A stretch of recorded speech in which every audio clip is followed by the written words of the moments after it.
और किसी भी अधिकारी को जो भ्रष्टाचार कर बख्शा नहीं जाएगा। लेकिन सबसे बड़ा दुर्भाग्य इस प्रदेश का क्या है कि जिस विभाग की शिकायत करी जाती है वो जांच के लिए वो अधिकारी वही नियुक्त किए जाते हैं। और उसके बगल में जो है छोटी गाड़ी टाटा मैजिक है, तिरपाल लगी हुई गाड़ी है, कपड़े की तिरपाल लगी हुई। वहां से ये पत्र भेजा किसे? लोकायुक्त उत्तराखंड को लिखा है।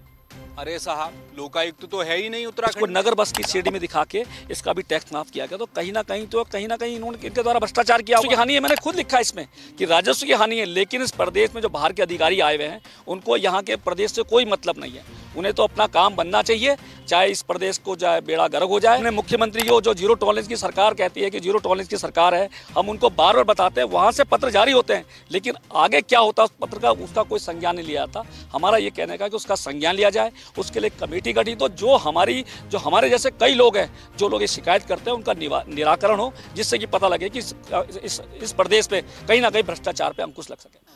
कल मैं आपसे बात कर रहा था कि उत्तराखंड में पिछले 12 साल से लोकायुक्त की नियुक्ति नहीं हुई है। एक पत्र का मैंने जिक्र किया था कि कैसे दिल्ली से केंद्र सरकार की ओर से तमाम घपले घोटालों की जांच के लिए जो चिट्ठियां लिखी जाती हैं वो कहां लिखी जा रही हैं।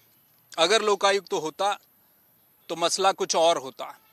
अब देखिए, मैं वही लेटर एक आपको अब दिखाना चाह रहा हूं। ये वो लेटर है, ये फाइनेंस मिनिस्ट्री का लेटर है, जिसकी बात कल मैंने शुरुआत में की थी।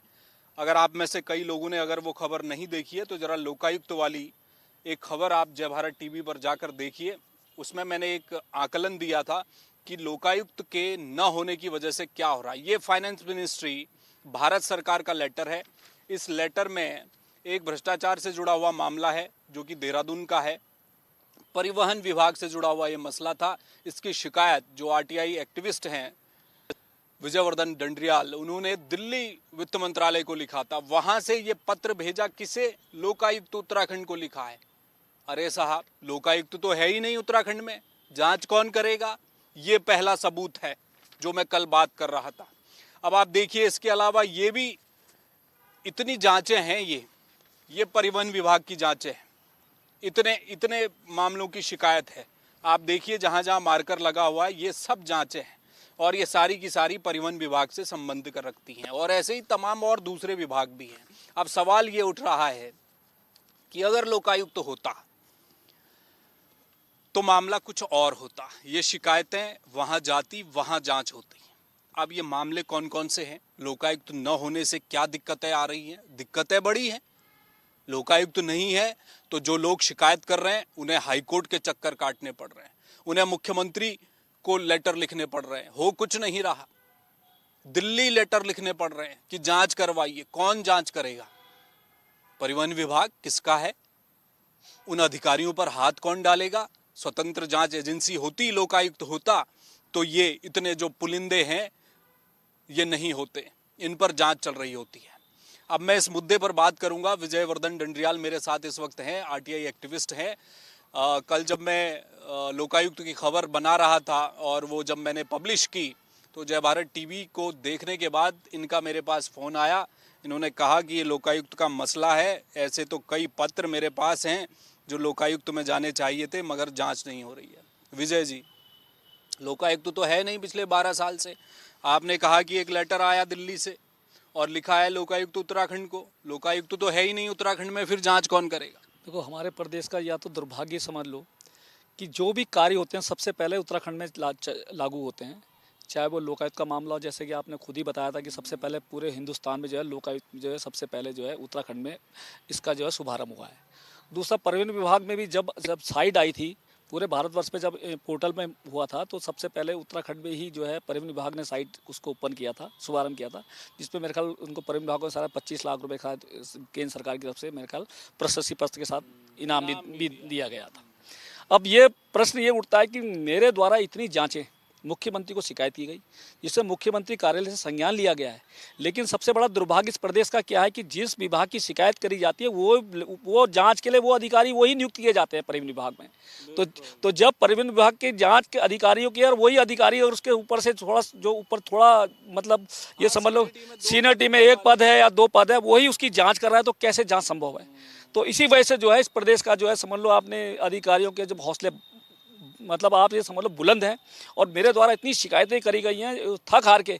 मेरे द्वारा जो हाई कोर्ट में भी अभी परिवहन आयुक्त महोदय हैं, आपका अपर परिवहन आयुक्त हैं, उनके बाई नेम मेरे द्वारा जो है हाई कोर्ट में याचिका डाली गई है, जिससे मेरे द्वारा कहा गया या तो सीबीआई की जांच की जाए, एसआईटी की जांच की जाए। जब मैं थक हार गया, अगर ये लोकायुक्त होता, जैसे कि अभी ये आपने देखा होगा, ये कर चोरी का जो है आपने देखा होगा, छोटी सी गाड़ी है ये इन्होंने जो है, अब आप ये देखो, इन्होंने ये बगल में सिटी बस है और उसके बगल में जो है छोटी गाड़ी टाटा मैजिक है, तिरपाल लगी हुई गाड़ी है, कपड़े की तिरपाल लगी हुई ये इसको इन्होंने बस बना के, और जो हमारा 2022 में जो हमारा टैक्स माफ़ किया गया था उसमें साफ शासन की अधिसूचना है, जिसमें लिखा हुआ कि एकमात्र अनन्य रूप से लिखा हुआ एक बात जो है, नगर बस का टैक्स माफ़ किया गया है। तो इसको नगर बस की सीढ़ी में दिखा के इसका भी टैक्स माफ़ किया गया। तो कहीं ना कहीं इन्होंने इनके द्वारा भ्रष्टाचार किया होगा। जो मेरे द्वारा जो है वित्त मंत्रालय भारत सरकार शिकायत की गई कि यहाँ पर जो है उत्तराखंड में जो है राजस्व की बहुत बड़े पैमाने पर चोरी कराई जा रही है, जिसमें कि अधिकारी संलिप्त हैं, और ये अधिकारी इस तरीके से तिरपाल लगी आदि गाड़ी को ये बस बना के जो है इनका टैक्स भी माफ़ किया गया, जिससे कि राज्य सरकार को भी लाखों रुपए का जो है नुकसान उठाना पड़ रहा है। राजस्व की बड़ी हानि है ये। यही तो राजस्व की हानि है, मैंने खुद लिखा इसमें कि राजस्व की हानि है। लेकिन इस प्रदेश में जो बाहर के अधिकारी आए हुए हैं उनको यहाँ के प्रदेश से कोई मतलब नहीं है, उन्हें तो अपना काम बनना चाहिए, चाहे इस प्रदेश को जाए बेड़ा गर्क हो जाए, क्योंकि अधिकारी कभी ये नहीं चाहेंगे बाहर के अधिकारी आके। बहुत कम अधिकारी होंगे जो इस प्रदेश के लिए इस प्रदेश का भला सोच रहे हैं, नहीं तो अधिकतर अधिकारी तो यही सोच रहे हैं कि किसी तरीके से हम भ्रष्टाचार करें, किसी तरीके से हम पैसे कमाएं, अपने बड़े बड़ी कोठियां बनाएं, और यहाँ इस प्रदेश से पूछने वाला तो है नहीं। क्योंकि सबसे बड़ी बात यह है कि एक तो हमारे पास में परिवहन मंत्री भी नहीं है। अगर परिवहन मंत्री, बार बार मैंने पिछली बार भी कहा था कि मैं परिवहन मंत्री होते तो हम उनको जाके बताते कि किस तरह से भ्रष्टाचार हो रहा है, किस तरह के अधिकारी ये इस तरह काम कर रहे हैं। क्योंकि अगर मैं मुख्यमंत्री कार्यालय कोई शिकायत भेजता हूँ, उसका संज्ञान लेके वो नीचे भेज देते हैं, लेकिन अगर परिवहन मंत्री जी होते तो हम उनको बताते बारीकी से। अभी आपने देखा होगा ये डाक पत्थर विकास नगर की कम से कम 130 बसें संचालित हो रही हैं। अभी परिवहन आयुक्त कार्यालय द्वारा इनको जो है वहाँ पोंटा साहिब का परमिट उनके साथ मर्ज कर दिया गया, जबकि कानून ये कहता है कि जब तक दो प्रदेशों का आपसी समझौता नहीं होता, जब तक दूसरे प्रदेश में आप निजी बसों का संचालन नहीं कर सकते। इन्होंने वहाँ पर जो है परमिट इशू कर दिए, जबकि मेरे द्वारा जब आरटीआई लगाई गई, मुख्यमंत्री से हिमाचल सरकार से शिकायत की गई, तो वो मामला वहाँ रुका है। तो उन्होंने बताया कि भाई हमने जो है अभी इसमें एग्रीमेंट नहीं किया, और इन्होंने यहाँ से परमिट जारी कर दिए। तो कितना बड़ा यहाँ पर भ्रष्टाचार हो रहा है, लेकिन देखने वाला कोई नहीं है।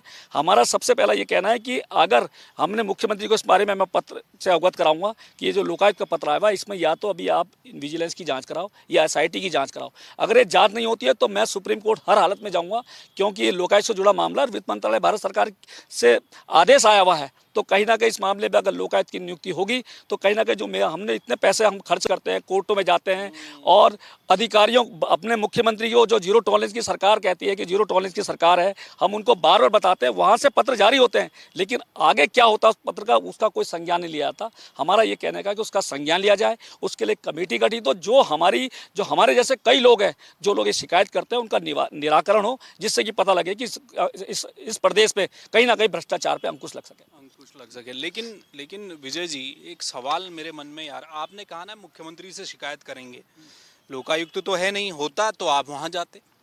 अब मुख्यमंत्री से शिकायत करेंगे और आप कह रहे हैं कि या तो एसआईटी करवा दीजिए या विजिलेंस करवा दीजिए, और दोनों जांच एजेंसियां सरकार के अधीन है, इंडिपेंडेंट तो है नहीं। तो आपको विश्वास है कि जांच ठीक हो जाएगी, इन अधिकारियों में हाथ डाल पाएंगे? देखो, जिस तरीके से बार बार माननीय मुख्यमंत्री जी कहते हैं, बार बार समाचार पत्रों में आता है कि भाई जीरो टॉलरेंस आ रहे हैं और किसी भी अधिकारी को जो भ्रष्टाचार कर रहा है बख्शा नहीं जाएगा।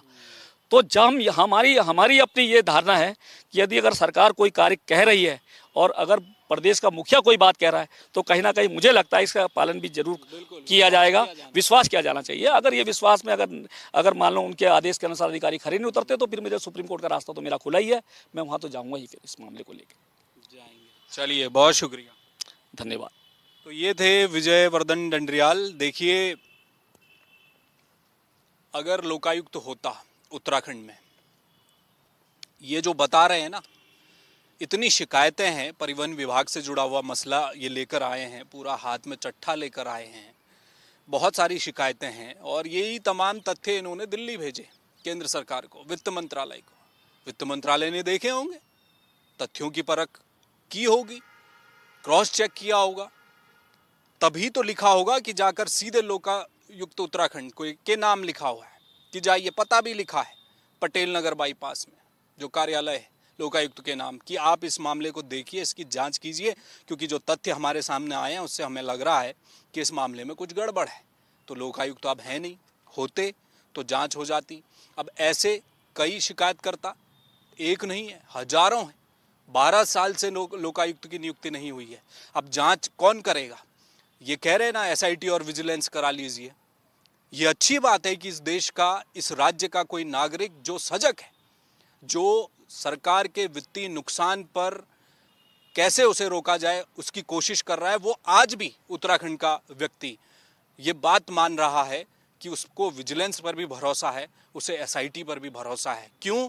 क्योंकि सूबे के मुखिया, सरकार कह रही है कि हम निष्पक्ष जांच कराएंगे। अभी भी जनता विश्वास किए हुए है। ये बात अलग है कि क्या वो जांचें अपने अंजाम तक पहुंच पाती हैं। अगर पहुंचती तो शायद मामले कुछ और होते। तो ये कुछ मामले थे जो कल मैंने मुद्दा उठाया था लोकायुक्त का, उससे जुड़े। अभी एक नहीं है, कई लोगों के मेरे पास फोन आए कि साहब हमारे पास भी कई अलग अलग विभागों के हैं, हमने तो कब के जो एप्लीकेशन है लोकायुक्त में दे दी है, लेकिन अब वहाँ लोकायुक्त है नहीं, जांच आगे नहीं बढ़ पा रही है। तो लोग परेशान हैं। वहाँ एक कमरा तो बाकायदा शिकायतों से भर चुका है। अगर लोकायुक्त की नियुक्ति हो जाती, लोकायुक्त अपनी कुर्सी पर बैठे होते, तो इन जैसे लोगों को भटकना नहीं पड़ता। ये उदाहरण पहला है एक विभाग का जो मैं लेके आया हूं। अभी और भी कई विभागों के हैं जो मैं आपके सामने जरूर लेकर आऊंगा। कैमरामैन मयूर उपाध्याय के साथ हेमवट, जय भारत टीवी। आप देख रहे हैं जय भारत टीवी।